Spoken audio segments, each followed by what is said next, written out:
I should have been in here earlier. Only two of us. For now.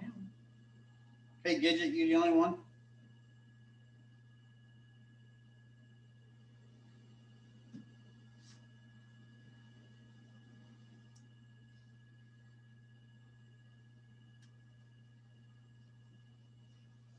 How do I share the screen? I'm gonna go into right.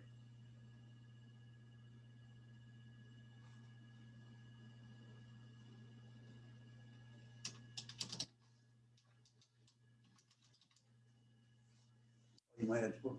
Oh, okay. I'll log in.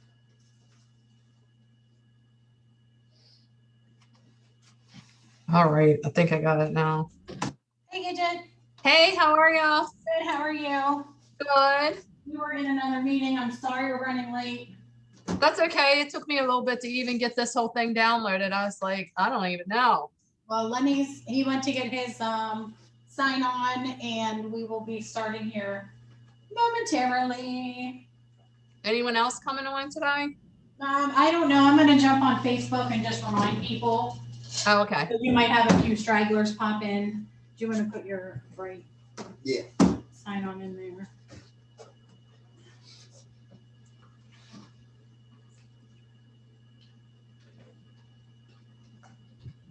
I'm gonna shoot out a text real quick. Thanks, Kate. Oh, no, that's not it.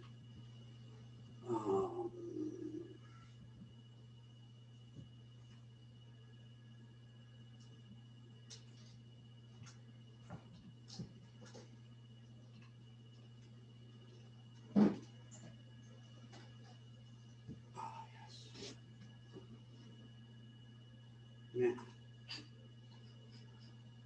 Okay, so you're gonna need to go back to Zoom then and share your screen from there because you just logged in, but you're not actually sharing it. All right. So here, right? Yeah.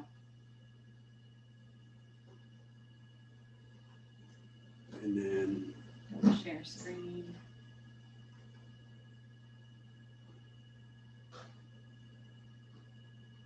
There you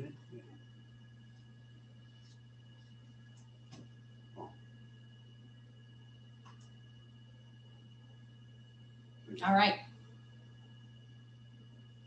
So you should be good, but if you need something, just, yeah. No, that should be good. Okay.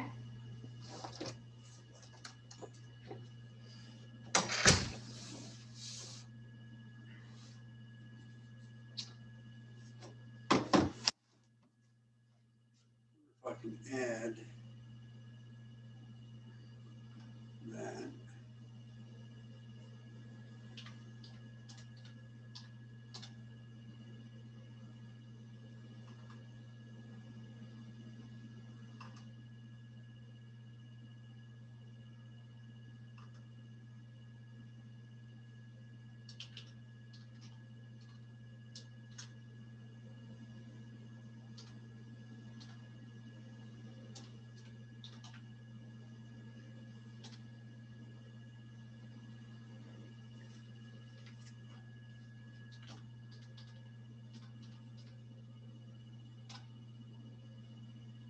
Ah.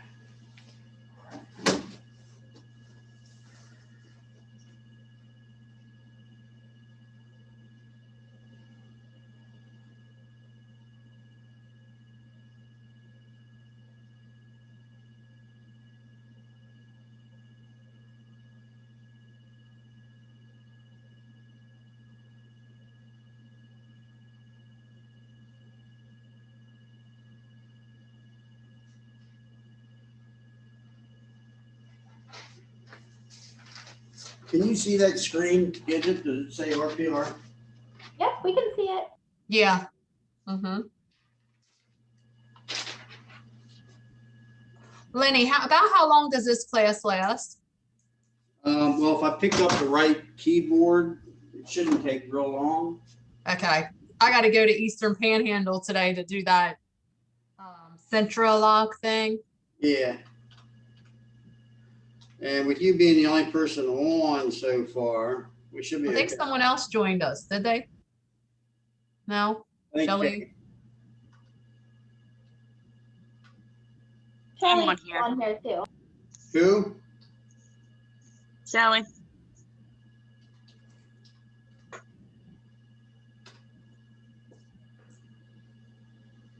Oh. Oh, crap.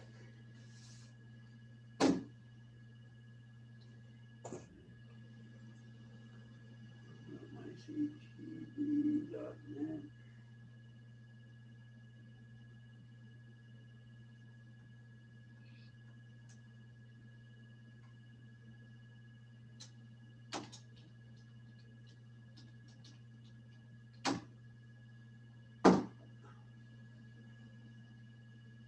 Well, crap. That's what's written down here.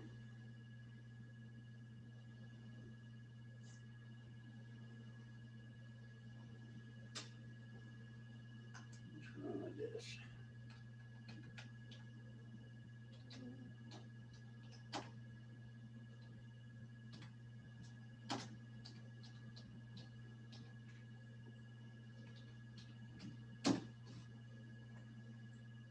Yay, yay.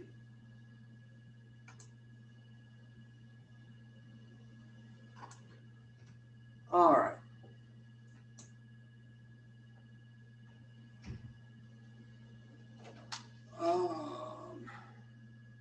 So to do a CMA, typically what I do is I'll pull up Bright, and when we get into Bright,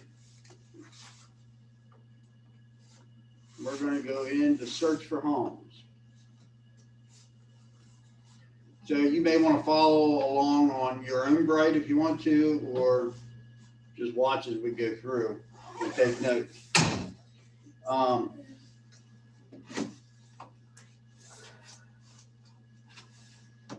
I start here. Oh, I'm probably not supposed to sit down. They want to see me. So I start here. And typically what I do when I'm looking for to do a CMA is I'll pull up the particular house that I'm doing a CMA on. I've got one that's coming up that I'm going to do a CMA on. It's in Berkeley County, but it doesn't matter where it's at. I do the same no matter what, whether it's in Washington County, Franklin County, or Berkeley County, or wherever. It doesn't matter where. This is where I always start. You can actually go in here and hit CMA, and it'll walk you through another process. I've never done that.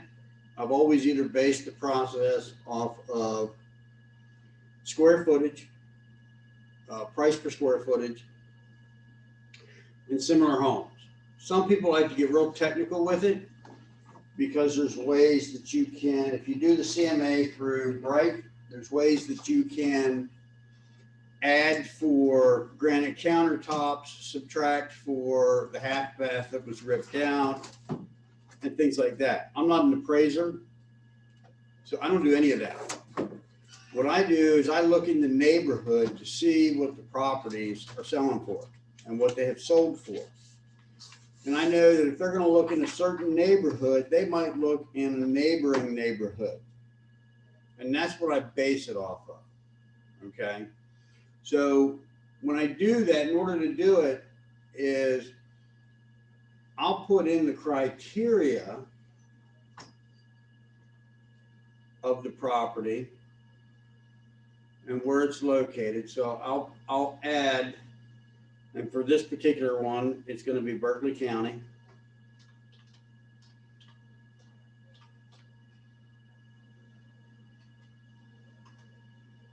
And it's a 3-bedroom, 2.5 bath. So I'm going to click that it's active. I want anything that's active.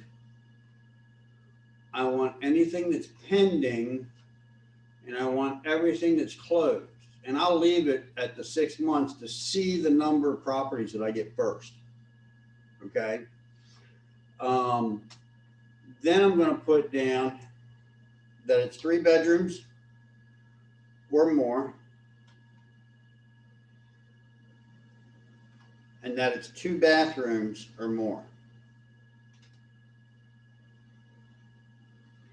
So you can see that in Berkeley County, just doing that alone, right now there's 1,532 matches. Okay. So now what I want to do is I want to narrow it down to where I want to find out what that property is doing based on the neighborhood. So I'll go to the map and hit map. And right here underneath map, it says jump to address. So I'm going to put the address of the property in.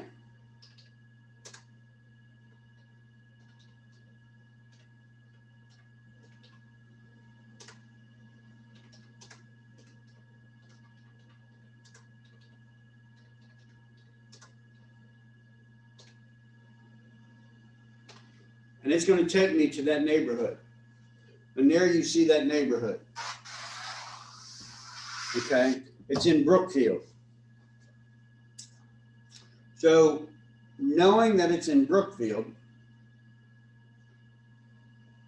the only thing that I'm looking for, because there's single family homes and there's townhomes in this neighborhood. I'm looking, because it is a townhouse, I'm looking at only the townhouses.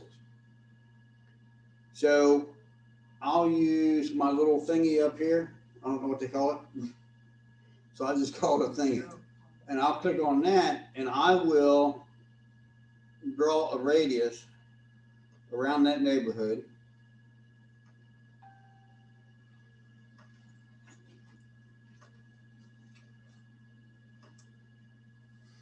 And because I know that this over here is also townhouses, I'm going to draw another one. Because the one thing that I notice is there's nothing that's active. So I hope I get some actives. Wow. So what I have gotten from this are a lot of sold properties. Nothing's active. That's a good sign, because as soon as I put something active, that means it's going to go into contract. So I'm going to click on. Wait, how do you know it's sold?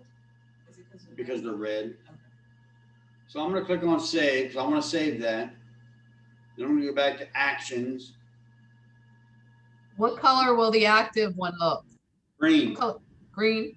Yep. And then I'm going to go over here and I'm going to hit my results. So I see that there's one pending, because there's 20 houses and 1 through 20 is on this page, and I can display up to 25. So because there's 20, that's a lot. So seeing how there's nothing active and I saved that, I'm going to go back to my map and I'm going to go down here to Riverside Villages. We don't need it. So I'm going to delete it. If there would have been some actives in there, I would have kept it. So now I'm going to go back up here to results. And I've got 11 results. That's all I need. One pending, and the rest of them are closed. So the next thing I'm going to do,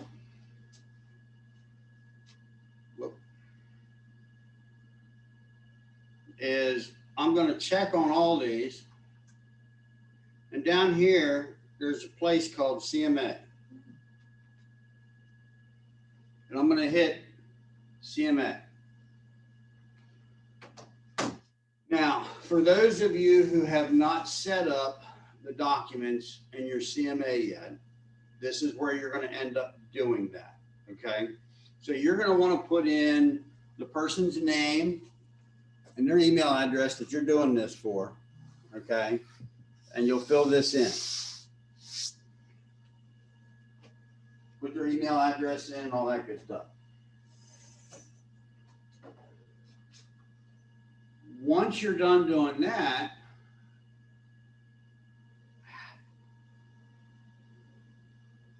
the next thing is you're going to do your pages. Now, these are your pages. So as you can see on this side, these are the available pages. And if you click on those little plus boxes,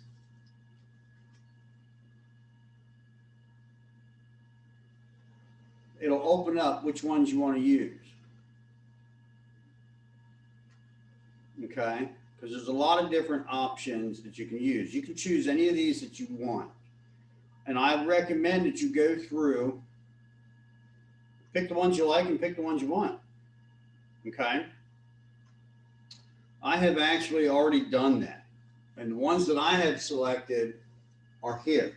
These are the ones that I feel are probably the most important, because this is all I want them to see. The rest of the stuff, I'm not a person that's into a lot of fluff. I don't do a lot of fluff.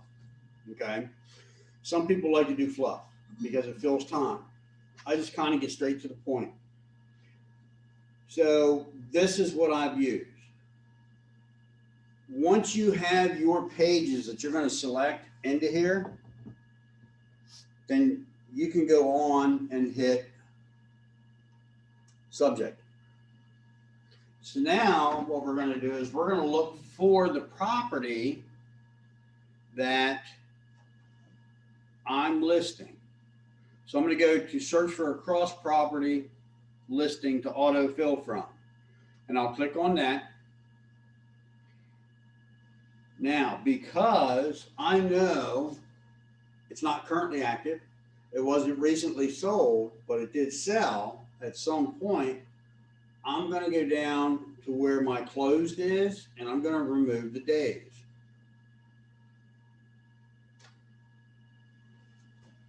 And then I'm going to come up here, and I know my house number is 22. And you see how fast that was? I got one match. The least amount of information that you put in for Bright, the better off you're going to be.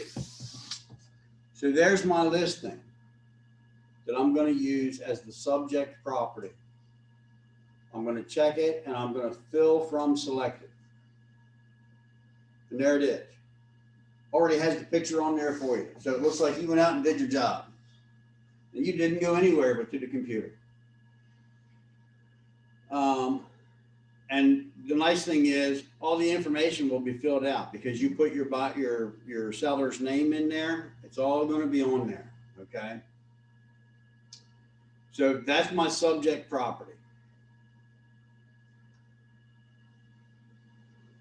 Now I'm just going to go through the motion. There's my cover.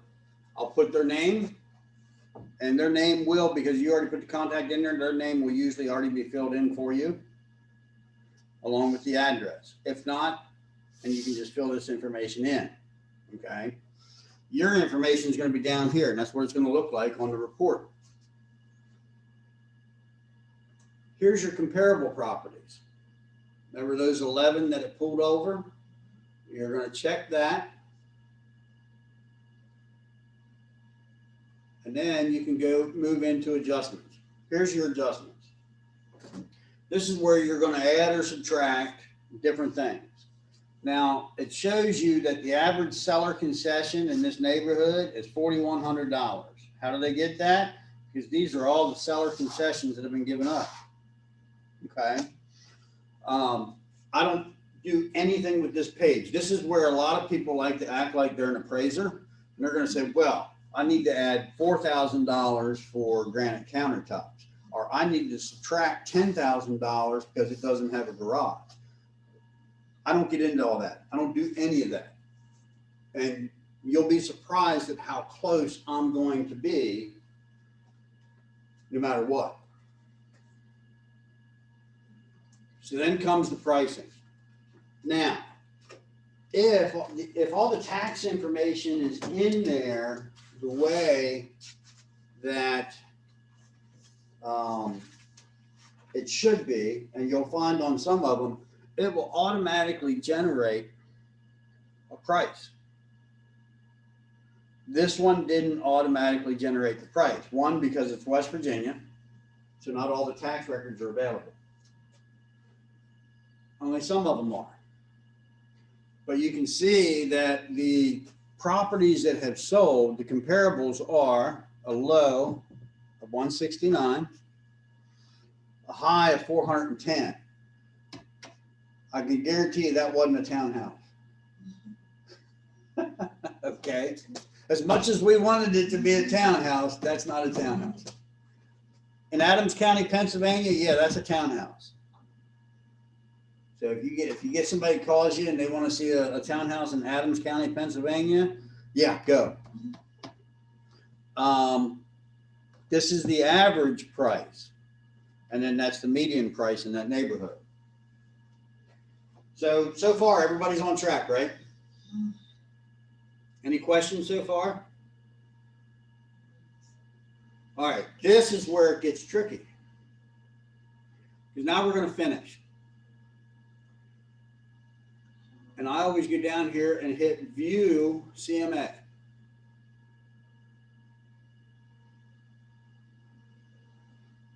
And it's going to generate it for me. And there it is. Okay. This is what it will look like. Whoop, a little too fast. Go a little bit slower here. So this is the cover.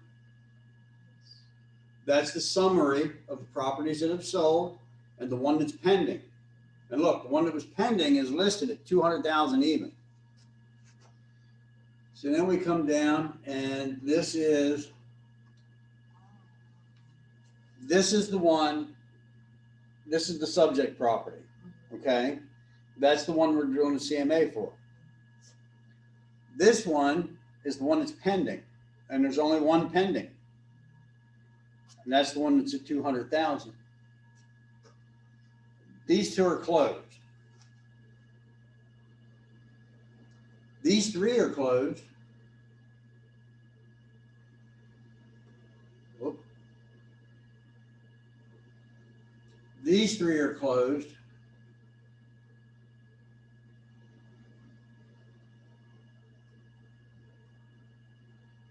And then these two are closed. So what I do is I print this page,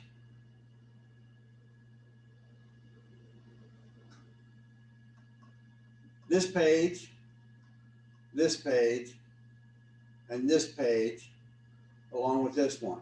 And the reason I print them is because now we're going to get into doing the math on how to do the CMA to verify what you need to list this for. So I'm going to try, I don't know if I can do that from here. I might need help.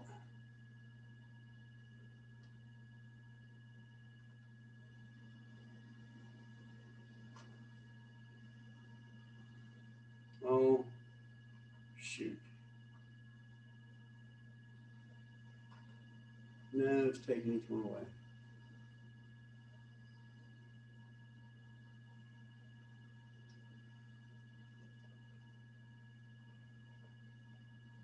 Shoot.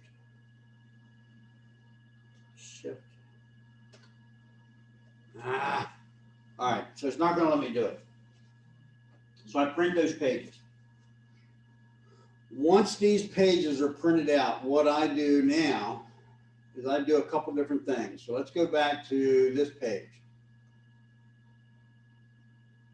So these are the closed properties. This is the pending property. And then if we had active properties, it would be under that. So what I want to do is I want to find out what the average cost per square foot is for properties that have closed in this neighborhood. Okay. So it already does the math for me. $98.25 is what it is. Okay. So I take $98.25 and multiply that by the square footage of the property that I'm selling. And what do you get?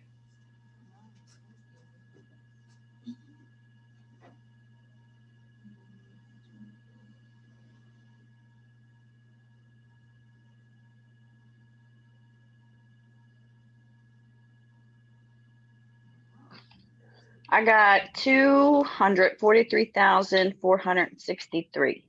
That's correct. This is a townhouse. Is that gonna sell for $243,000? No. No. How do we know that? The You others said- didn't sell. The other one sold closer to 200,000. Okay. Remember that one that was 410,000? That's what threw it off. Okay, because that's not a townhome, but I left it in there because the way that I do this, you're going to see this one for 410,000 is going to come out really close to the way that I do it to come up with a price. Okay. So then with my pendings, it's telling me that it went under contract at $83.33 a square foot. So how much is that?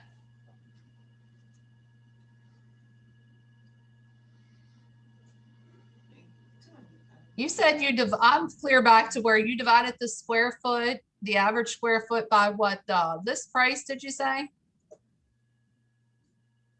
So for this one, it's $83.33 a square foot.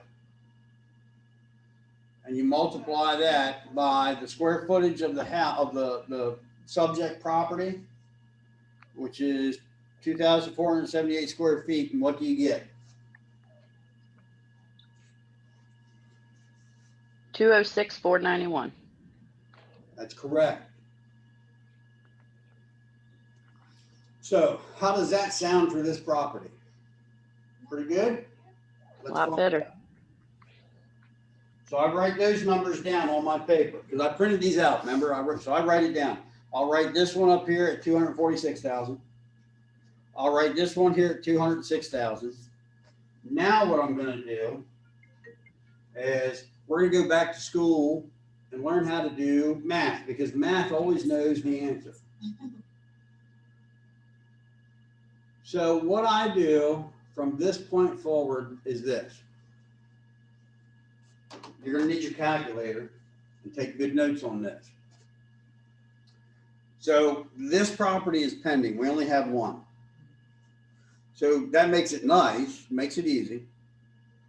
We know that it was listed for $200,000. We know that they got a contract on it for $200,000.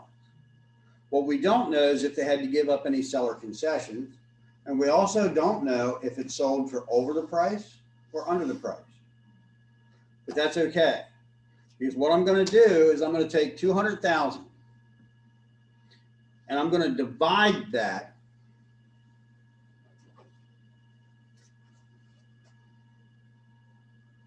by the assessed tax value. And that's going to give me a percentage over the assessed value of what the property sells for. Okay, so you take 200,000, divide that by 113.40, and it's going to give you a percentage. And what's that percentage that it gives you? And I got to get a piece of paper and pen while you're doing that because I got to do it.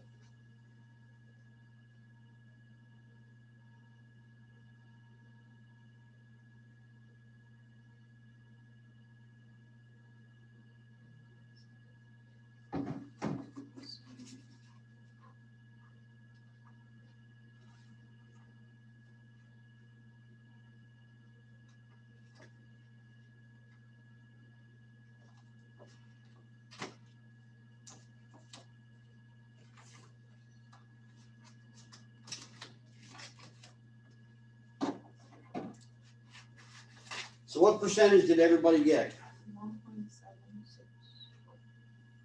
1.77, is that right? All right, so you're actually going to go out 3 places. Oh, 3, okay. Okay, so you should come up with 1.769. Yeah. Okay, so if we had more pendings, we would keep doing the same thing.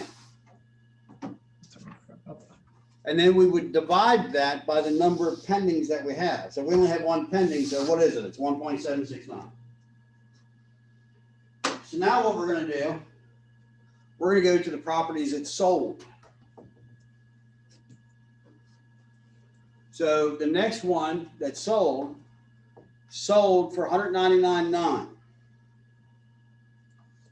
However, they had to give $3,000 in closing cost to the person buying. So we subtract that $3,000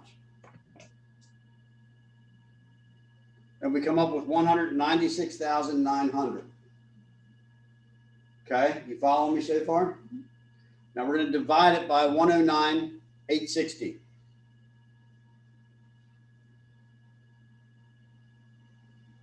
And what do you get?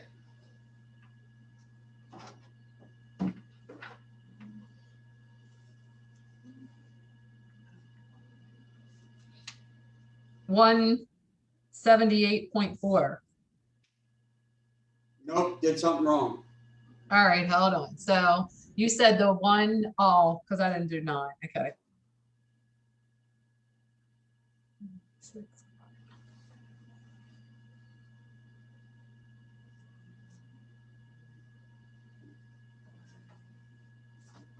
$179.2. 1.792, yes. I forgot the $900.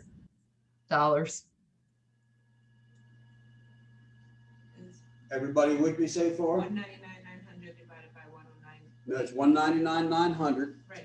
Divided by. Subtract the 3,000 that they gave in seller assistance divided by the assessed value. Okay. So the next one, this one sold for over list price. It sold at 215,000, but they gave 2,438. So we subtract 2,438 for a sales price of 212,562, and then we divide that by the assessed value, and we get what?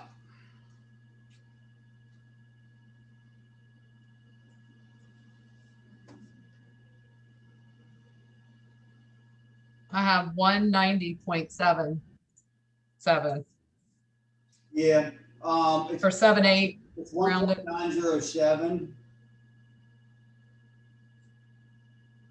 So you're right, but your decimal point's not in the right spot. I'm not sure why. But it is 1.907. So we're going to keep going. So We're going to go through all these. you said we move it 3 places, the decimal point, or no? It should come up, if you just divide the numbers, it should come up with 1.907. Yeah, that's what I have, but I thought you said I had to move the decimal 3 places. No, just leave it. Yeah, just leave it where it's at. Oh, okay. Yeah, because we're coming up, and what that number represents, just so you're aware, is that's the percentage of the sales price over assessed value. Okay, Okay. so we're going to keep going through the next ones. Can you guys see that, or do you, so that you can go through them? Yeah.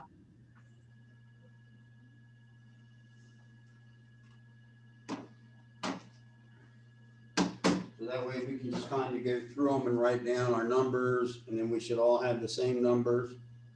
Let me just get this straight again. So when the concession is.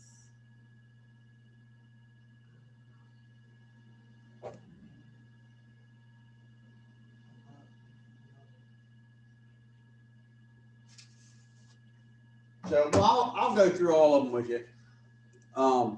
So this next one, it was listed at 169,900, but it sold for 175,000. So it sold for over the sales price. And then you subtract from 175 to 3,000. Oh, so they use the higher. So that would make it 172,000 divided by the assessed value of 153,800.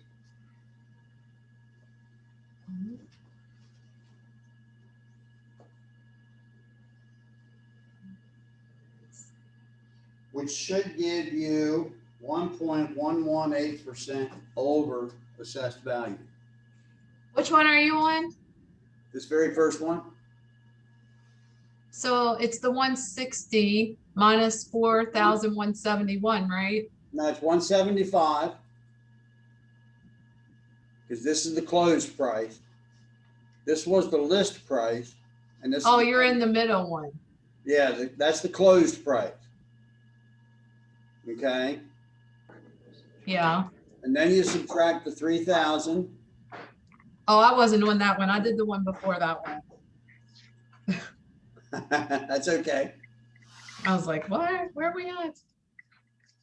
Yeah, the first one in that first column will always This be your first column's subject always property. that's always going to be there because that's the subject property.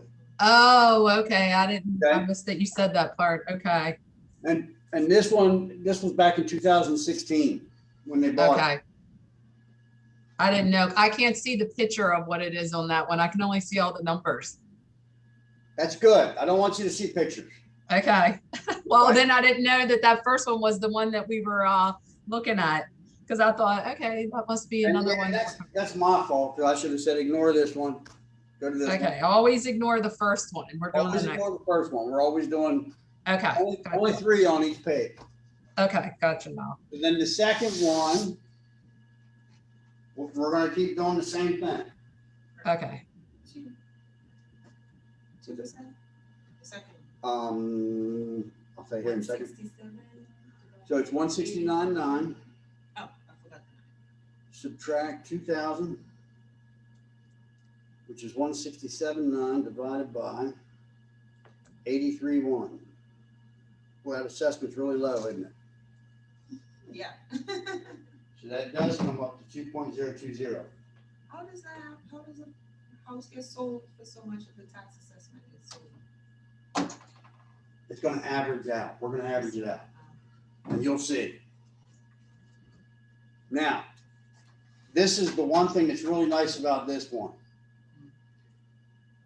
This particular house right here, I sold. Excellent.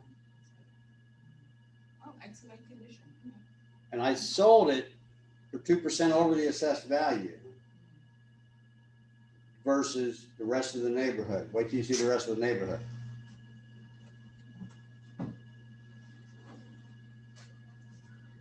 Oh, I gotta do the next one.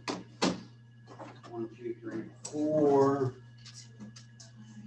Wait a minute. We got 1, 2, 3, 4, 5. So 205. Subtract 2,400 divided by 106,980.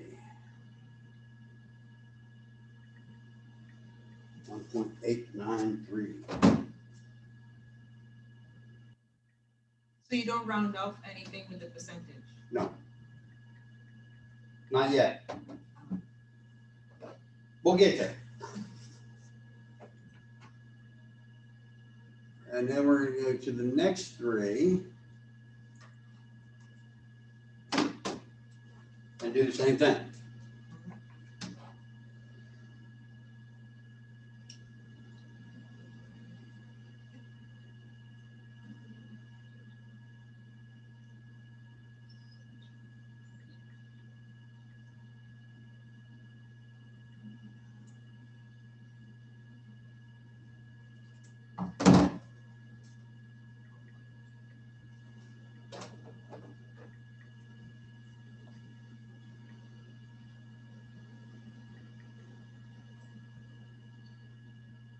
Are we doing the 410 one? Yep.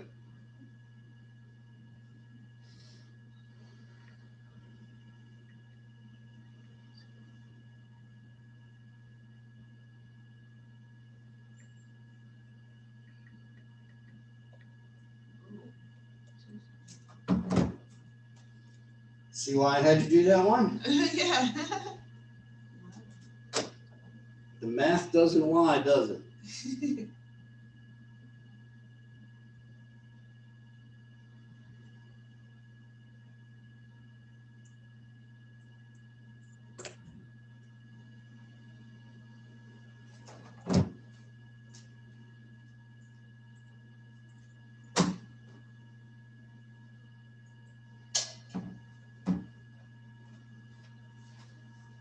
Does everybody have the answer to those three?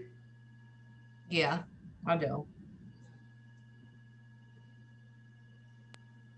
Yep. So then we got two left. And we're gonna do the same thing with those two.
So once you have all those numbers written down, what you're gonna do is you're gonna take all of your pendings, add them together, and then divide it by the number of pendings.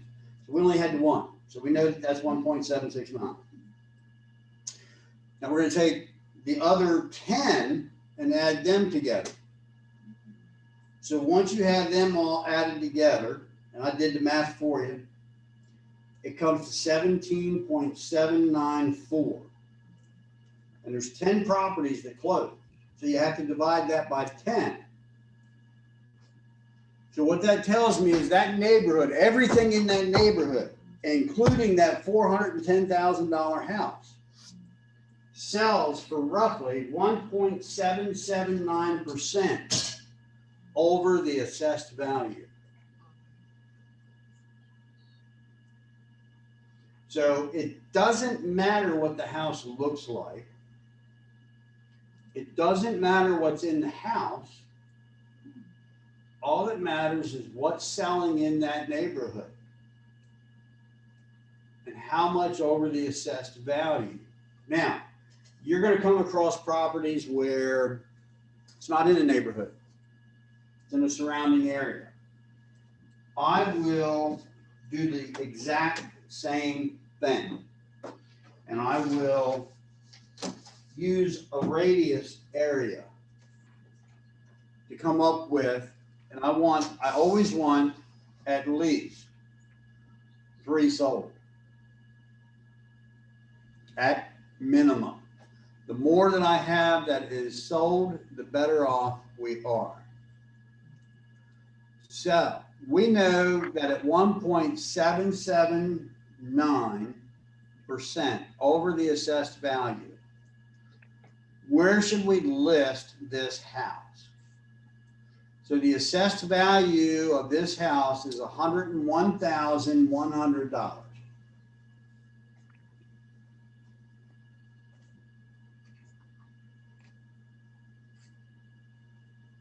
and we multiply that by 1.779, which gives us a sales price of 179,856.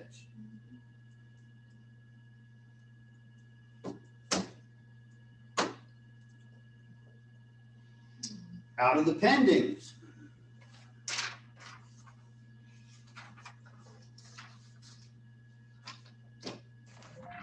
we know that the pendings were at 1.769. So we multiply it by the 1.769. That tells us it should sell for 176,900. So now I've got a baseline of 176,900 plus 179,856. So now I go and I visit the property. I've done all of this before I even visit the property, because there's some things here that now need to come into play. If you look, all of the end units sold for higher than the indoor, the internal units. Okay.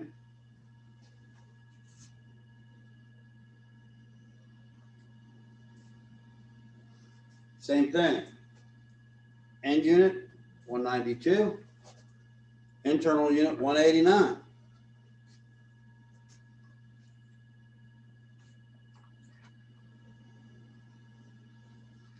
End unit, 205.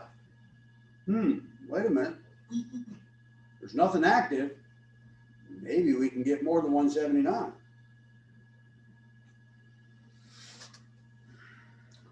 This one's 169, but it doesn't have a garage. It also doesn't have a lower level.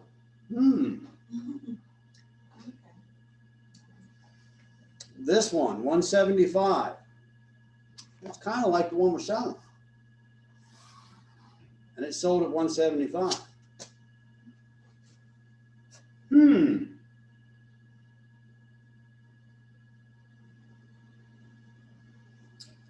Well, this one's got a bump out. It sold for 215. It's an end unit. So it's got more square footage.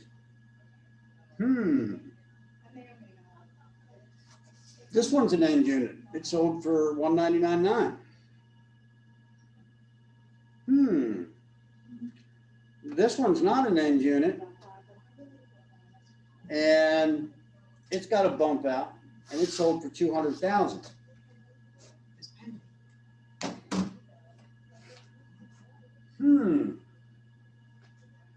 What do you think we should do for a listing price? Do you think 179 is a good price to list it at? No, I think they can get more. It has a garage. You think they can get more?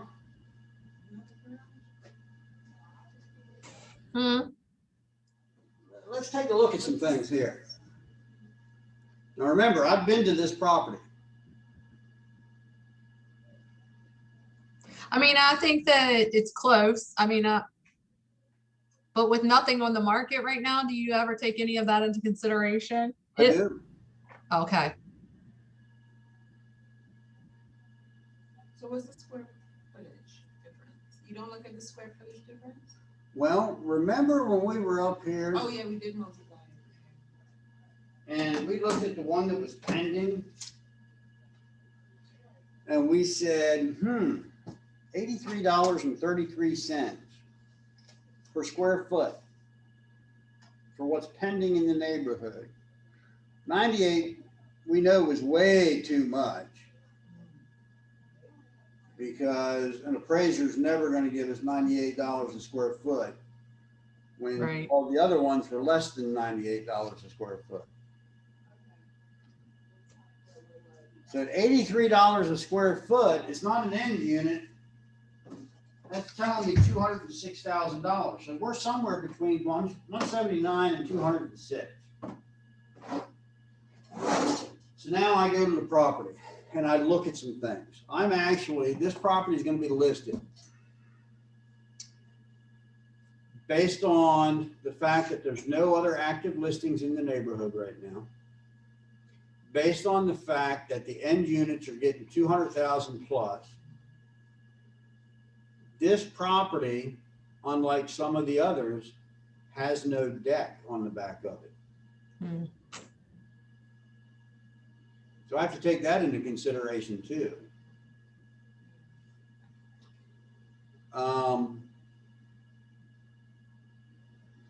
I'm actually recommending a price somewhere between 184 to 194,000. I was gonna say 185.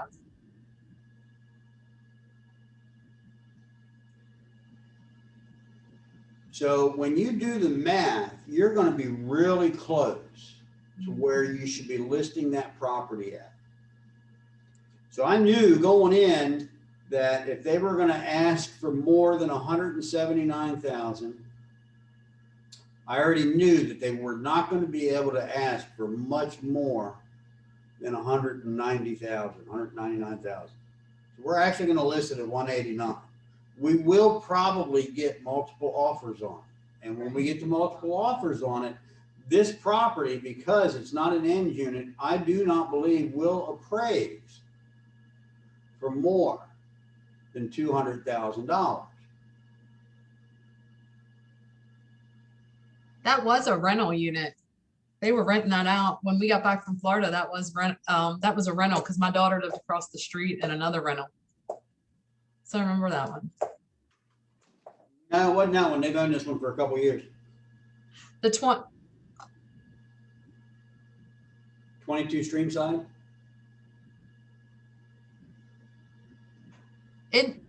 I'm pretty sure that's the one that's across the street from where No. Probably closed. A lot of them are rentals back there. yeah, because my daughter did. It was Streamside Place she lived on. Maybe that It's probably closed. does Karen own this?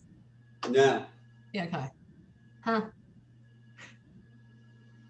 So any questions with how I do a CMA?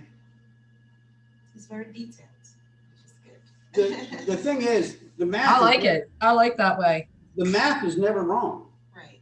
Right. And it doesn't matter what's in the house. It doesn't matter what's out of the house. It doesn't matter anything. It only matters what is around it. Because guess what? When an appraiser goes out, he's going to look at what is around it. Okay. And then when he's done, he's going to sit down and he is going to add if it's got a garage. If it doesn't have a garage, he's going to subtract. If it's got a fence, he's going to add. If it doesn't have a fence and the rest of them do, he's going to subtract. That's the appraiser's job. He can give values for those things because he has the tools to give a value for an outbuilding. I don't have the tools to give a value on an outbuilding. You know, I can guess that, okay, a steel Morton building on a concrete foundation with a concrete slab, it's going to cost about $60,000 to build if he doesn't have one. If he's got one, is he going to get $60,000 in value for it? No. What value is the appraiser going to give him for it?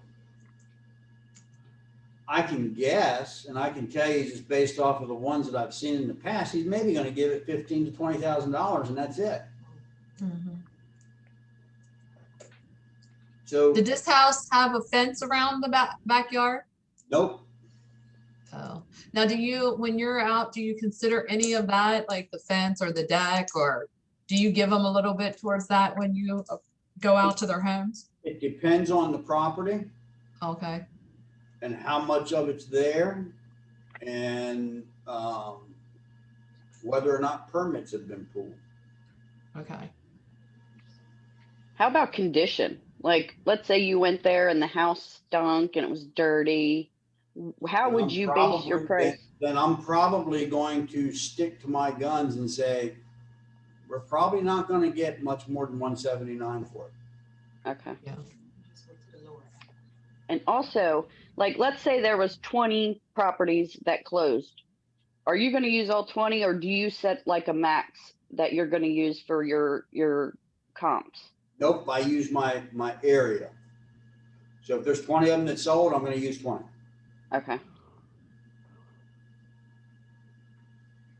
And most of the time, you're gonna find, even whether it's 10, 20, or 30, you're gonna come up with the same, roughly the same percentage for that area. Right.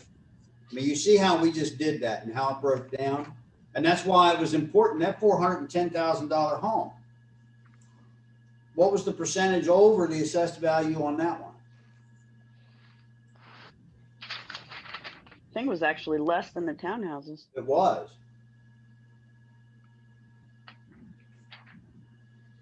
It was 1.476.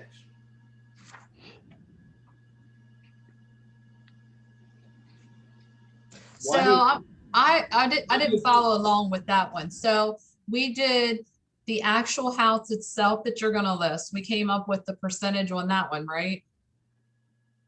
Only then- after we've done all the math. Okay, so we looked at oh, that's right, because only one was actually pending. We used just that one. Right, And then we went through and did all of the rest of them.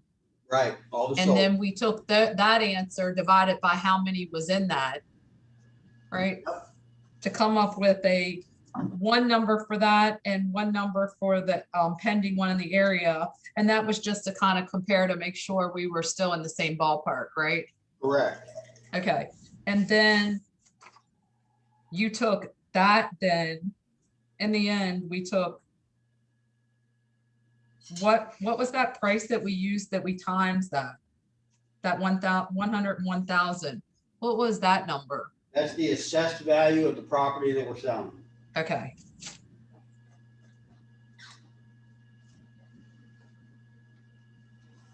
Now, you're gonna love this. Now that we've done all the math, let's go. There's a tool that you can use. You can download the app on your phone, and you're at a property and somebody says, well, what do you think this is worth? I think it's overpriced. Well, let's find out. So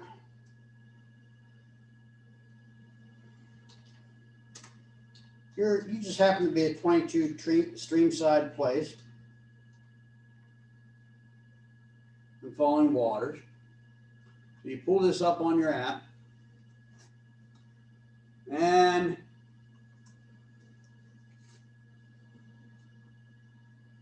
I go here and it gives me some numbers. And these numbers, where did I say I was going to list it at? Between 184 to 194. 184 to 194. Now, when I'm standing at the property and they ask me on the spot, I'll pull this up. And I look right here and it gives me an estimated range of 179 to 211,000. Now, I know to get 211,000 for this property, it better have a deck, it better have granite countertops, it better have stainless steel appliances, it better have hardwood floors, it better be in immaculate condition. I know at its worst, we're only going to get 179 or less. But what it does, when I look and I see 5 stars, has to have 5 stars. If it does not have 5 stars, this is not accurate. Might be close, but it's not accurate. It's telling me that the value of this property is roughly $195,000. So when I'm at this property with somebody and they say, well, how much do you think it's worth? And I pull this up and it's listed at 194, I'm going to say they got it priced really well. Okay. on another note, let me ask a question of some clients that I've been talking to that I work with her. she just like gave me that this property is like a 1937 home that's been redone and such. But she goes on to tell me that it does not have a septic in the back. It has some kind of sewage kind of, she had a weird name for it, something pool or something. That's You know, cool. yeah, she's like, will that matter? It sure will. Well, I was like, I didn't know what it was, but I'm like, I'm not sure, but I could check into that because I've never heard of that. So what kind of deductions would you give for that, something like that, or what? That depends on whether the person's paying cash or getting a loan. The buyer, but I mean, what about the listing? The listing is going to be extremely limited because you're not going to be a person can't get a loan on a house that has a cesspool. Oh, no.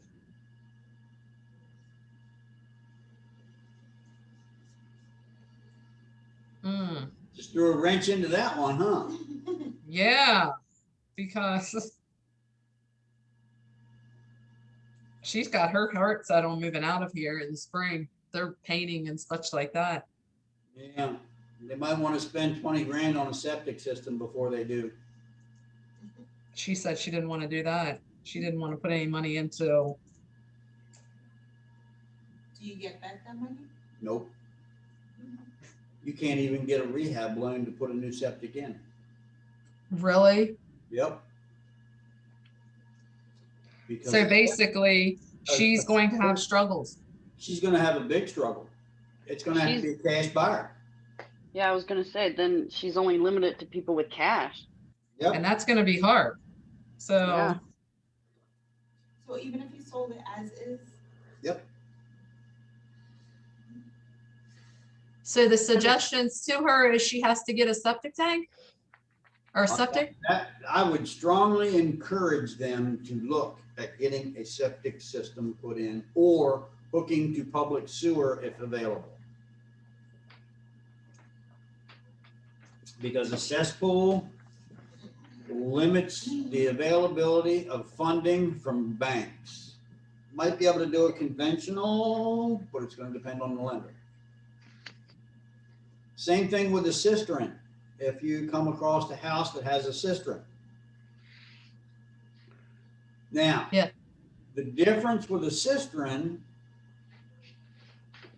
is some banks will still loan on a cistern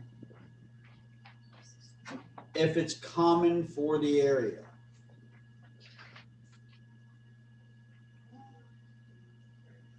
So if you go out to the neighborhood and that house is the only house that has a cistern, you can pretty much rule it out that that's not common for the area.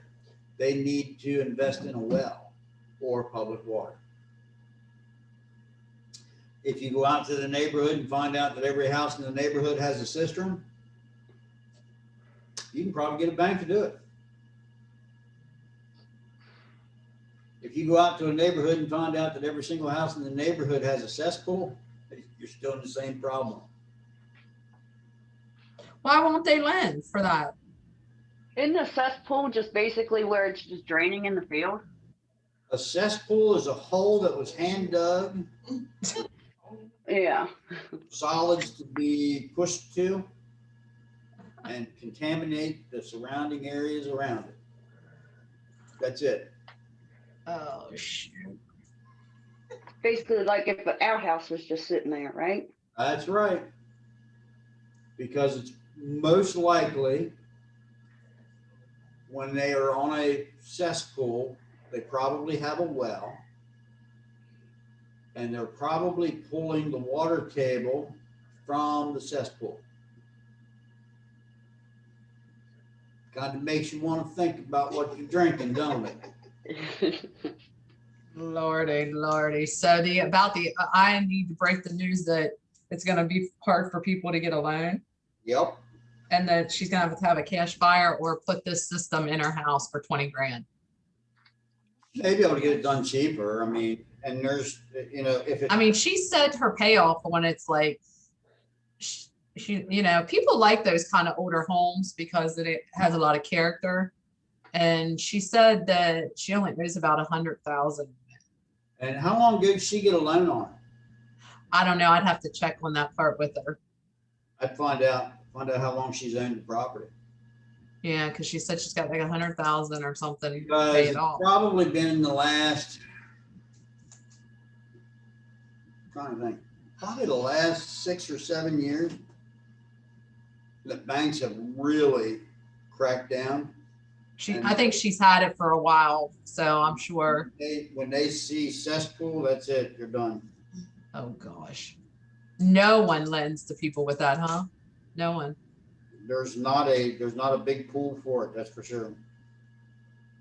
Okay. I'll have to talk to her. And it's usually about 20 grand to put it in, or she could check and see if she could get in through public. She may be able to get it cheaper. I'd find out how close she is to public water and public sewer.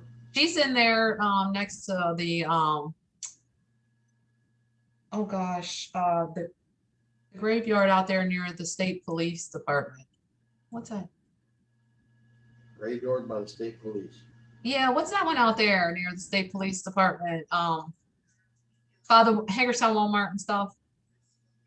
Off of Hopewell Road. You got Hopewell. I don't know what that road there is called.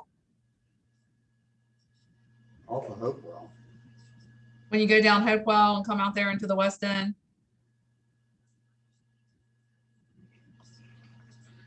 144? What is the graveyard thing out there? Oh, I know where you're talking about. I can't think of the name of that for some reason. That's Cedar Lawn? Yeah. Yeah, she's out in that area. I think they have public sewer available out there. They do. Yeah, I was looking at a house out there for myself a couple years So ago. if they have public I would find sewer, out. She may be hooked up to public sewer. You got to find out. who would she call for that? She just had to call, I guess, the town, right? Well, She'd have a bill. She gets water bill. Well, yeah, she's not on public because she told me all about the cesspool thing. And I'm like, I didn't even know that existed, but okay. Well, yeah, she needs to call and find out if she can get hooked up to the septic, because it's going to be, Yeah. if she can get hooked up to the septic, that's probably going to be, well, it's going to be roughly the same price as putting the septic in. Oh, so she's still looking, okay. Because the All right. tap fee for sewer is going to be somewhere around 15 grand. Okay, That doesn't include running the line. okay. So that stuff does affect the pricing, and it does affect, actually, it just affects lending in general. There's no really, doesn't even matter about the price because lenders just aren't going to give her the money, period, until she has it in. Right. Okay. Sorry, that was another note. I just thought maybe that was something that we just like lowered the price or something, but. That's a completely different situation. I mean, and, Wow.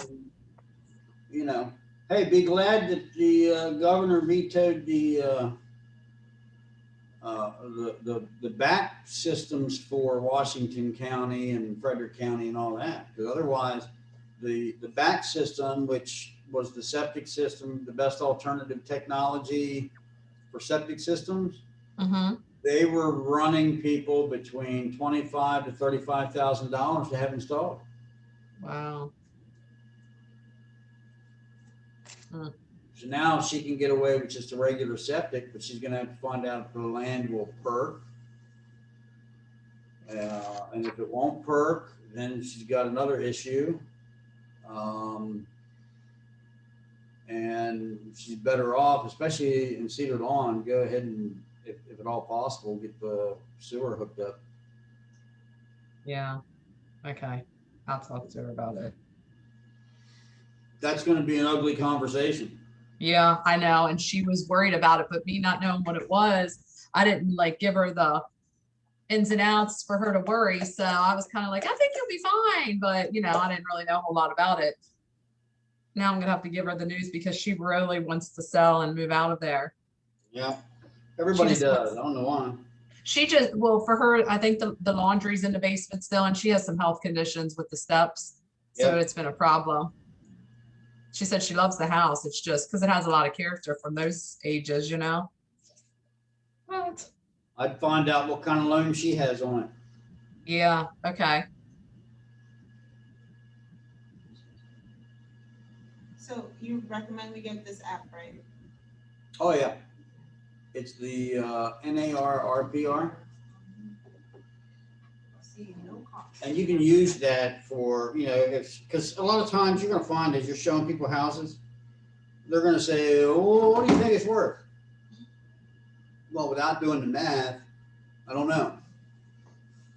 I can do the math, or I got a tool that will kind of give me an idea.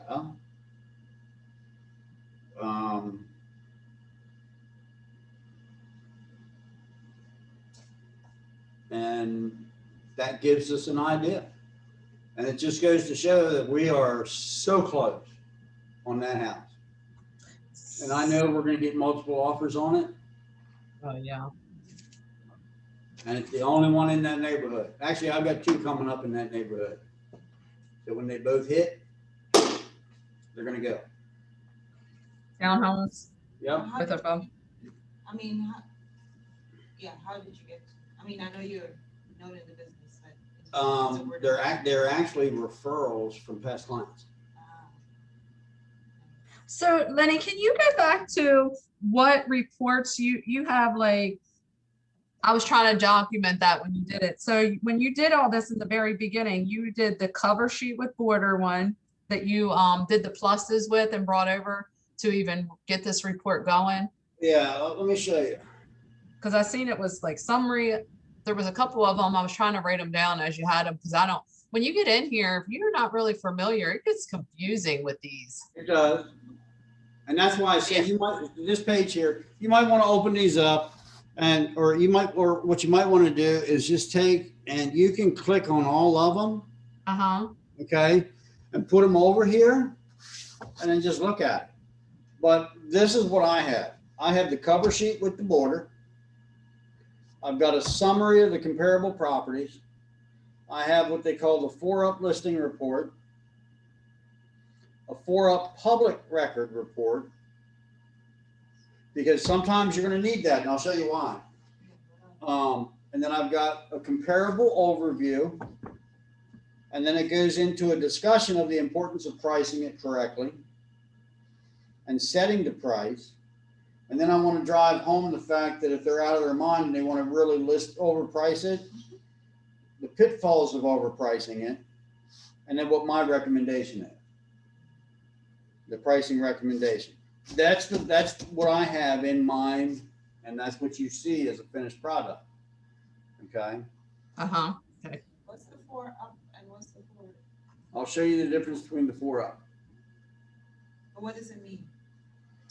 Well, one's for listing, the actual listing, and then the other one's public record. Okay. So sometimes you're going to need, and the reason I do both of those is sometimes you're going to need what's on the public record. Because sometimes you're going to come across and you're going to see that the assessed value is 0, especially if it's newer. Okay. And you said West Virginia does that a lot because of being behind, right? Yes. So these are the listing ones.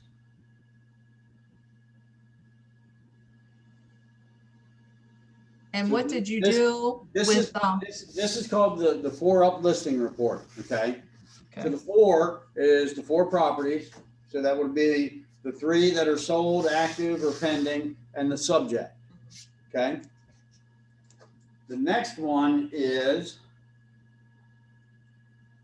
the 4-up public record. Looks the same, right? Mm-hmm.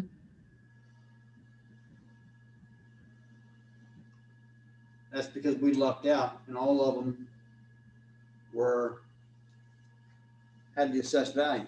Okay, but this one, yeah, that's because we lucked out. Normally, if you don't see the assessed value on the listing, you may see it down here. And there it will be. The assessed value on this one is what? 0.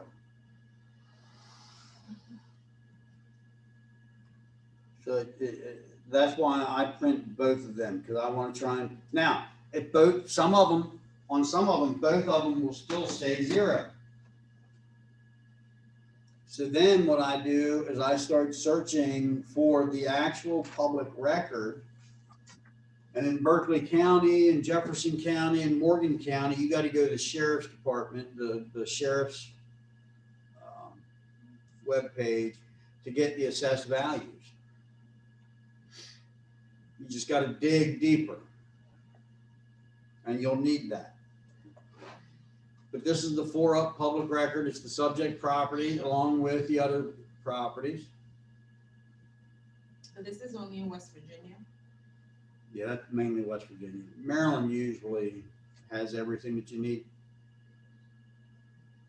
Maryland, even though it's a new, and with Maryland, even though it's new, if it's sold, usually if it's sold within the last 60 days, it'll be recorded and have a new tax record. Yeah, they want their tax money now. West Virginia just says, yeah, we'll get it next year. It'll come around. So this is the comparable, the comparable overview, kind of goes through, and it just says that the listings in this analysis are summarized as follows. The listing price is between $169,000 and $410,000. That they're all 3 to 5 bedrooms, they're all 2 to 4 full baths, they're all 1 to 2 half baths, they're all 1,440 to 4,000 square feet. They're 62 to 119 per square foot. And then they're between 67 to 117 per sold square foot.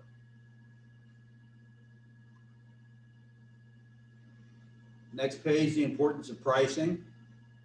So when it's priced right, you can see that most people are going to see the property, because see where it says market value? If you price within the market value, you're going to capture 60% of the buyers out there for that property. If you're 10% below the market value, you're going to attract 75% of the people. If you're 15% below the market value, you're going to attract 80%. We want to hit for that 60%, because that 60% is going to get us what we need. If you're over by 10% or 15%, you can see it decreases the number of buyers. Rule of thumb, if you're overpriced, if the house has not gotten any showings within 10 days, it's overpriced. If your house has had showings and not had at least 10 showings in the first 10 days, it's overpriced. If you've not received an offer within 10 days, it's overpriced. So you know the first 10 days that you're on the market, whether you're priced good or not. Doesn't matter what the property costs unless it's greater than $500,000. Is that in today's market you're speaking of? Yeah. If the market was slow, then we look at the days on market. The days on market back in 2006, 2007, I think the average, if I remember correctly, was somewhere right around 90 days. I'm trying to think. Gidget, I think we sold your house. It was right around that 90-day mark. I think yours sold like within the first 30 days. Yeah. That was the second time I think that we put it on, so it was slow then. Yeah. So how would you know the price? But we had Is it there- price right. But if you were like wrong price, I mean, in that 90 days, how many showings is usually about right if we're in the right price? Well, because there were still a good many people that were looking at properties, Mm-hmm. kind of like bouncing all over. You're still looking at least, you want at least one a day. If you're not getting one showing a day, you're overpriced. Because Okay. when you're looking to sell a house, when you're on the market and you're active, here's the thing to remember. So today, say this house goes on the market. Today, everybody that's been looking at properties that has not found the house that they want, and it's in their price range, they're going to go see it. Okay. So everybody that's looking in that price range, we'll say the $200,000 price range. Let's say, and I know right now I've got 4 people that are looking in that price range. Mm-hmm. So I know that those 4 people are going to go look at that house if that's the kind of house that they want. Anybody else out there that is working with people that wants to see properties, that's looking at those types of properties, they're also going to go see that property at least within the first 5 days. Mm-hmm. So you're going to have a lot of showings. Every week, somebody else joins the home search. And what I mean by that is the first 10 days that you're on the market, you're going to get everybody that's been looking at the properties already because they're still looking for a house. They want to find a house and they need a house. And at the end of that 10 days, if you've not received any offers, the only people coming to look at your house now are those that have not been on the market and they just now got a pre-approval letter.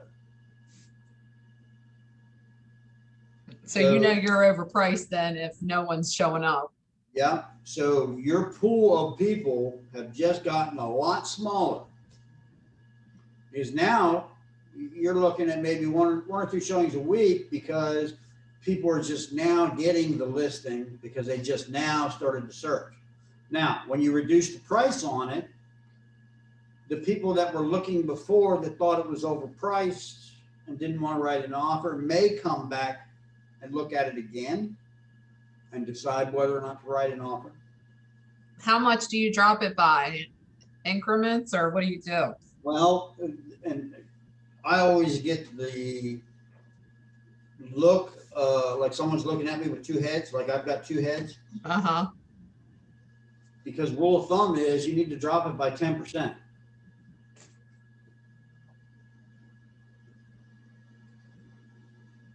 Because that's telling you, if you're not getting showings and you're not getting people there to see it, it's telling you that everybody thinks the house is probably 10% overpriced.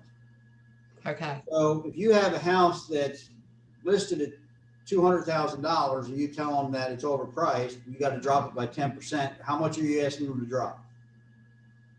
10% of 200,000? 20,000. How are they going to look at you? Yeah, they're not gonna like that. Mhm.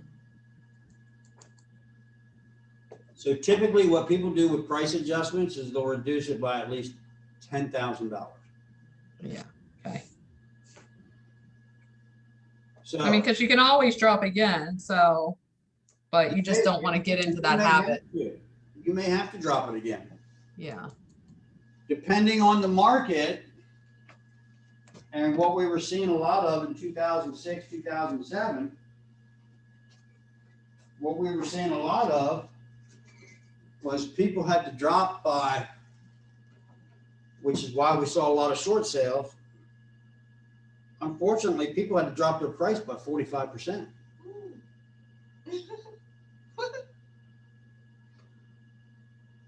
Come March and April, I think we're going to be back in that same position again. Really? There's 17 million homes that are in forbearance. So let me ask you this too, with the market being hot still right now, and you put a listing on for someone and you have all this multiple offer stuff coming in, what do you do with that too? Like, do you put a cutoff? Do you recommend to your people, like, we got to do a cutoff here of, or how does that work? Well, I let it up to my seller, but I go over the pitfalls of multiple offers with my seller. I also go over the pitfalls of multiple offers with my buyers. The pitfalls for a seller are this. It has to appraise. So if I'm telling you that we need to list it at this price, at 194, and somebody comes and gives us an offer of 225,000, Mhm. my recommendation is you don't take that offer because it's not going to appraise. And what that's going to do is it's going to put you into a position where, depending on the loan, that appraisal may stick with the property for 6 months. We can't put it back on the market, and we can't get any more for it unless somebody uses a different loan. Now, Oh. the one that does that for is FHA. FHA will stick with the property for 6 months. If it's USDA or VA, yes, an appraiser can go and see what the last appraisal appraised it for. And he may come up with different comps and different sales price, and he may come up a little bit, or he may be a little bit lower, but it doesn't stick with the property for 6 months. FHA, it stays with the property for 6 months no matter what. It appraises for X, and if it says it has these lender required repairs, these lender required repairs are listed. It's going to stick with the property no matter what for 6 months. Hmm. So I go So- over that with them. So I understand they really want that property. Mhm. They're coming in at 225,000 because they want you to pay 10,000 in closing costs. Mhm. Honestly, we have a realistic offer that's here, because we got multiple offers, and I think this is the one that you should accept. But it's your choice on what you want to do. So you try Buy to keep it to a lower one, or you, I mean, because obviously if it would be me and I'd be the client, I'd be like, take the highest one, you know? I mean, obviously you want the highest for your house, but then the appraisal comes back and it doesn't appraise, then you tell that client that we're gonna have to lower it to the appraisal price and send Yep. that back over to the At accepted offer. At that point, you may have, and that's why you need to look at the whole offer, the whole picture. Okay? Uh-huh. So maybe there was another offer that, when you sit down and you do the net, maybe there was another offer. They were going with a conventional loan. They were putting $50,000 down. They weren't asking for any inspections, but they want an appraisal. That might be a better offer to accept, even though it's 10,000 lower than what the other person was offering. But in the long run, based on the appraised value, it could maybe be right in that neighborhood. And you've just made it simpler because it's conventional. There's no inspections, and you're close to the list price that you had and that you wanted to accept.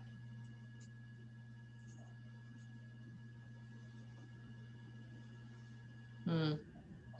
And they're gonna obviously look for us to help them with this, right? Yeah. And not being in it is, not being in it for all the years like you guys with experience, that gets kind of hectic. Like I wouldn't know that all of that information just starting out new like that, That's why I'm sharing this information in part of it, because, when you're at a listing, it's important to make sure it's listed at the correct price. Yeah, and that would be, I mean, I understand that whole concept and I like that, what you're using there. And I think I could do that part. It would be like in today's market, I know what it's like. And, 5-10 people are putting in offers on one home. I was one of those people that did that myself. Yeah. And I thought it was a good offer. And then I lost it. I guess we must have lost it after we looked. It went over only like $1,500 over what we put in an offer at. But I don't know what their other stipulations was on it. So Right. our clients never- are going to and look you're for never us gonna know to that. answer them. So, they look to you for answers, and, You know, unfortunately, sometimes you still get beat. Yeah. Because you don't know what the other person's gonna do. But at the same time, you still need to keep an eye on that property because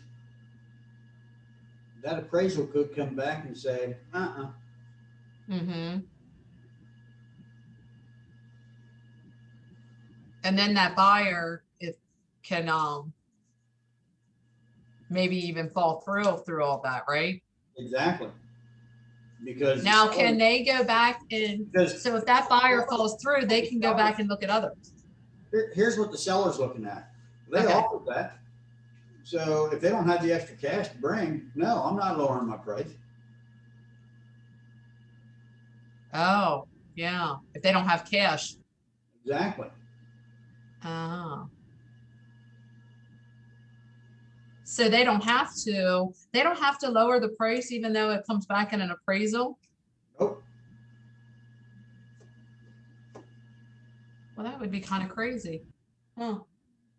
Well, it's crazy for a buyer, but you know, right in this market right now, there's buyers that are bringing cash to the table to make up that difference because they want the house that bad. Jeez, that's a bad investment decision because that house market falls and they're screwed. They just spent money, tons of it. And that's where you as an agent needs to educate your seller and buyer. Yeah. I mean, I tell my buyers right up, if it does not appraise for this, do not buy it. I mean, it's up to Yeah. you. If that's the absolute must-have house and that's the only house that you have to have, and you're willing to come out of pocket for it and know that you're going to be upside down for the first 25 years being in this house, Yep. then by all means. Well, that's good. You're honest with them and you're allowed to do that. You're not doing any law things. There's no No. unlawful. No, Okay. you're letting them know exactly what's going to happen. Okay. But if the sellers didn't, and the seller said, no, I'm not dropping the price, and the buyer said, well, no, I'm not bringing the cash, they can back out at that point because it was They're out of that contract. appraisal. They're out of that contract. The buyer's out the money that they spent, the seller's out the money they spent, and they're now it's back on the market. Yeah, okay. So it doesn't matter. And when I look at these numbers, the numbers don't lie. And Shelley, now you know why I'm worried about Deerwood. Yeah. And the offer that you just wrote, I'm kind of worried about that one in Thurmont. I know, that's why I was asking, because I am worried about that one too. You know, I mean,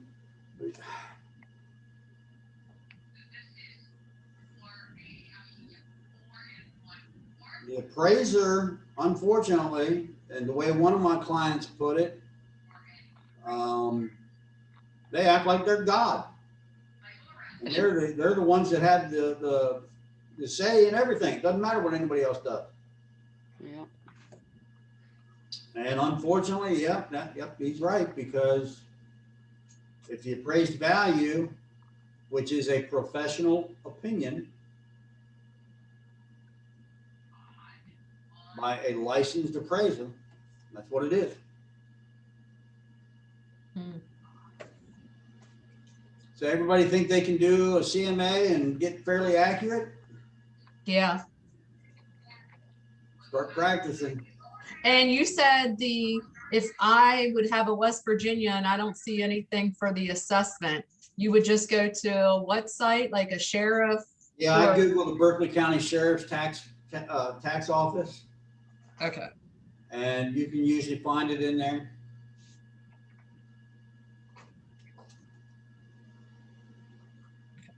I just keep checking all over until I find it. If I absolutely can't find it, then I exclude it. Can't use it. Okay. So if I end up with 20 and 10 of them have 0 and I can't find an assessed value, I'm down to 10 anyway. Okay.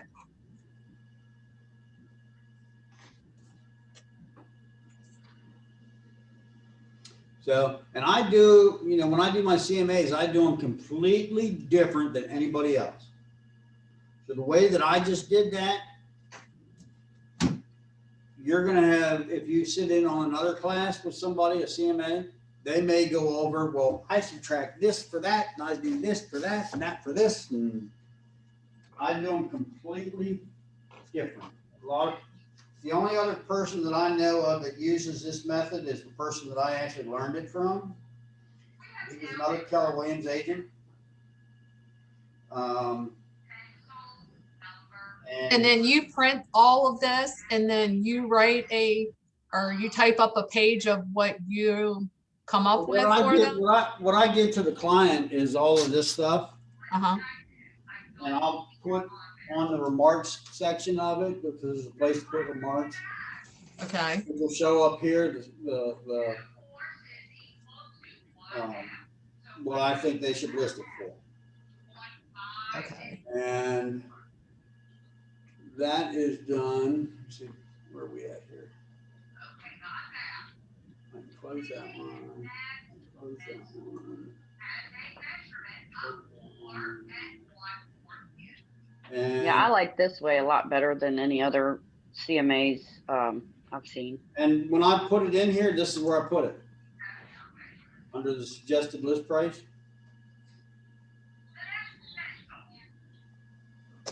And I just type in, based on comparable properties that have sold in the neighborhood, I believe that our price should be somewhere between 184 and 194. So that's the number I came up with. And before I leave this with them, I just threw a whole bunch of numbers around to them.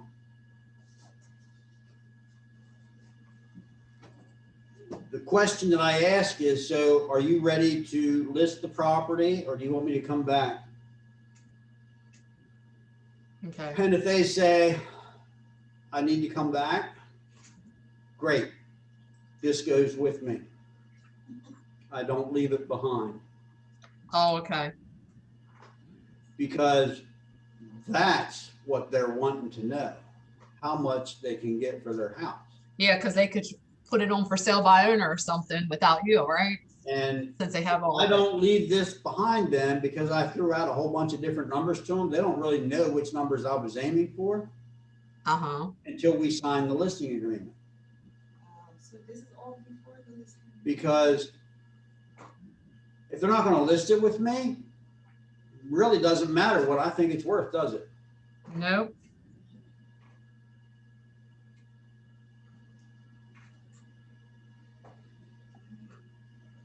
So you ask them to come, like, say I met someone, you ask them to come here, you show them this. Well, I'll go to their house and do it. Oh. No, but you said before you even see the property.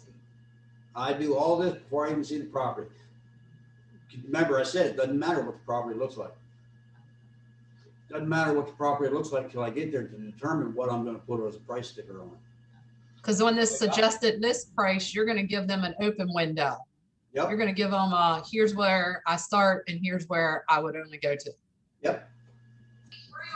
Yeah, so then that way if you walk in and it's dirty and you can say, oh, this is a 169, or if it's immaculate, we can try a 200.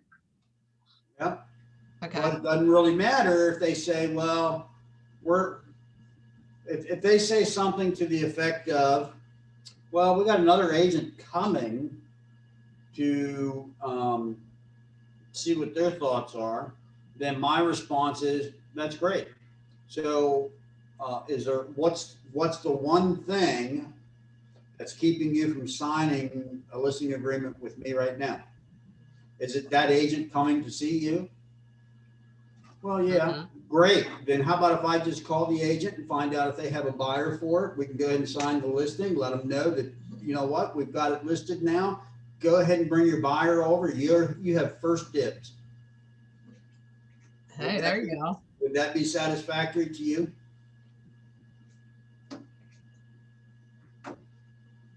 And that's a script. So how do you let them down, telling them, they can't keep it? I just take it with me. You take the listing contract with you. I take the CMA with me. Oh, okay. And yeah, I have the listing agreement with me sometimes. Other times I'll just email it to them because I'll get them to write down their email address on the CMA. Do you want to give them that much thinking room? Is it better to get it done while you're there? My objective is if I can get their email address on the CMA that I did for them, and I Mhm. take that with me, I can send them all the paperwork. You'll have it. What do you- So you're still not leaving the paperwork with them because you don't have them under like a contract yet. You're actually having them, you're writing it on that CMA and just still taking it with you. Yep. Okay. What? Oh, well, no, I've got my notes written on this. This is, Because you basically, they don't need all that. You already told them the prices. So, I've given them a range. yeah. If they're ready to list, then I ask them, okay, so you ready to list? What do you want to list it at? And then Yeah. they'll tell me. So pretty much you don't ever have to leave this CMA there with them. Nope. This is just your So they should paperwork work to to- show them the prices. Yep.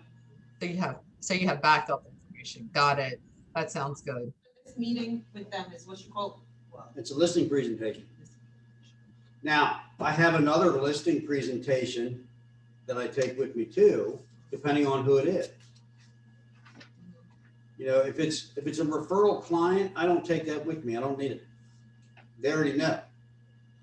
This is the guy you got to use, period.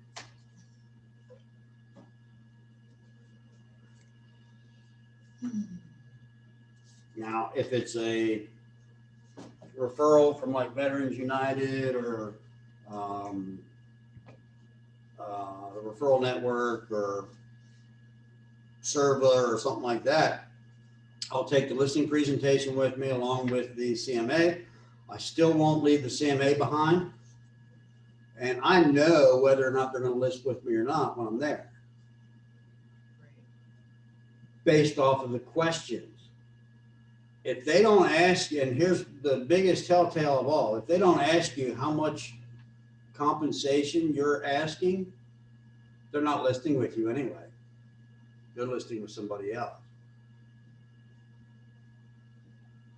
Because that's really the only question that they want to have answered. Are we at the going rate right now? For that compensation? There is no going rate. Like, well, we're at 6%, right? Company policy is that you can accept as low as 5% for compensation. So what is the other end the area is taking right now? I don't know. Isn't that sometimes good to know? No, No, because if they want to start using No. other people, you're actually not allowed to know that. really? Yeah. Like if I'm listing my home, I'd want the best for, you know what I'm saying? I mean, any of us would. What's the rate? But I mean, for 1% difference, that ain't a whole lot. You know what I'm saying? When real estate agents start discussing different commissions, Oh, yeah. it's illegal. It's illegal. Yep. Oh, Our company policy, and that's the only thing you can go by, is our company policy says the lowest that you can accept is 5%. no, okay. But as a buyer, you're able to call all these people and find out what they're doing. Sure can. Yeah, okay. Well, the buyer's compensation is in bright. The So they'll buyer's, say like the buyer's compensation has to be listed. Because Okay, I didn't know that. that's the advertised compensation being offered by the other brokerage. Okay. And I didn't know generally, that. Listed. it's generally I've seen 2.5 to 3. So Oh, okay. I haven't got in and looked around too much in there yet. So can I have a summary, like, a kind of summary of this. So the listing presentation, it shows, you're going there to show the CMA, Mhm. which is basically the price range you're gonna give them. You're gonna have your listing agreement in case they wanna sign, and which has the commission rate. And what else do you need to? Well, I use a listing presentation, if it's not a referral. And that's just a nice little thing that's put together. It goes over the fact that I use a professional photographer, that we use different marketing strategies, that we use Facebook, that we are the only real estate company that has partnered, that Google has asked to partner with. Mhm. We did not ask Google. Google asked Keller Williams to partner Mhm. with for real estate. Okay, so that's for like big ticket. Yeah. The fact that their property will be listed on Google. And, you know, we also use the lore where we are outpacing the MLS. So every month those numbers change.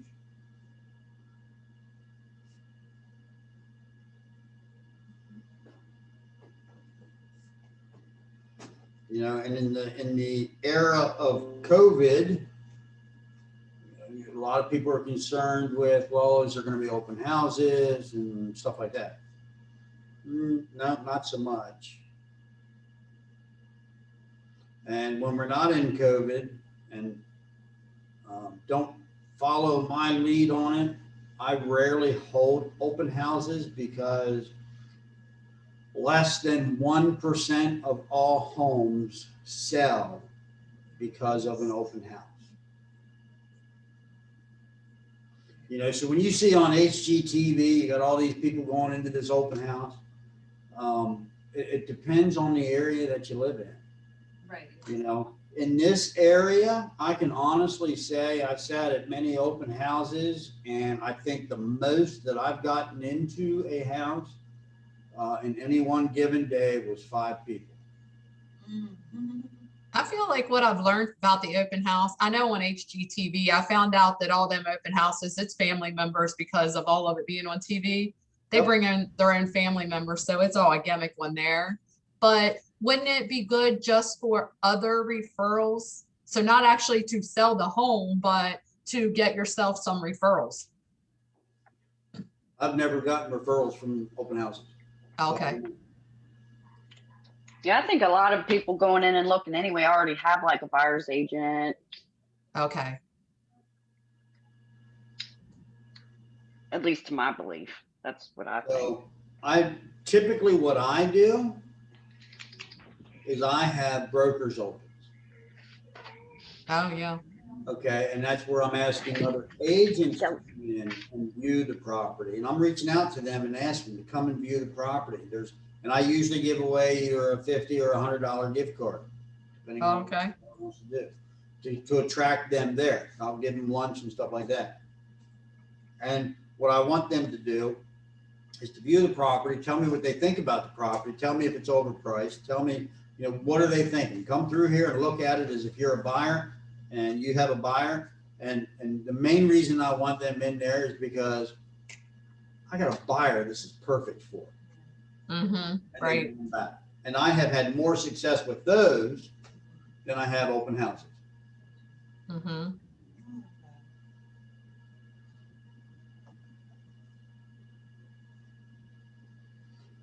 So it's 12:30. I think we've gone over, but I think we've Yep. got good information for everybody. Yes. Yep. Can we come back at 1? Due back here at 1 for contract class. I won't be able to do that one. Is that one that'll be recorded? That's a really good question. I don't know. Because I got to go over here to that Eastern for that Central lock. They would not let me do that over the phone. She insisted I have to show up. Yeah, you have to. Shit, my showing was canceled for this afternoon. Damn it. Well, thanks, Lenny. I will, I'll check in because I know you have other classes for that one too, right? The contracts. Yeah, If I can't get one that's recorded, I'll just check back in. I know I get stuff all the time through my email, but I appreciate everything. It sounds great. I got a lot out of it. all right. Any questions, just let me know. Thanks. Yep. All right. I have a question about Bright. So I don't know. I was trying to look just, curiosity at other states. It's limited.